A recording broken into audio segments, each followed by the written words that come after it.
Hello guys, আমার সামনে যেই ছেলেটিকে দেখতে পারছেন ওর নাম হলো গিয়ে রাজু। ও 2-1 বছর আগে ভালো ছিল, কিন্তু এই অল্প কিছুদিন ধরে নেশায় আসক্ত হয়ে মানসিক ভারসাম্য হারিয়ে ফেলেছে।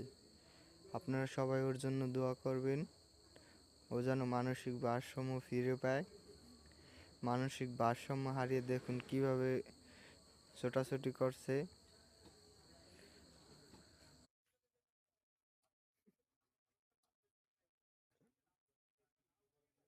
হ্যাঁ ফয়সাল চিল্লু মাল দে শনিদেব শনিদেব শোন না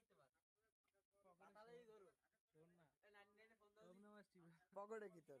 শোন না কি শোনা? চাঁদা দুইটা হবে না দাদা 50টা দেবা তুমি তোমার আতুন তো অনেক ঠান্ডা এই পকেটে দেবো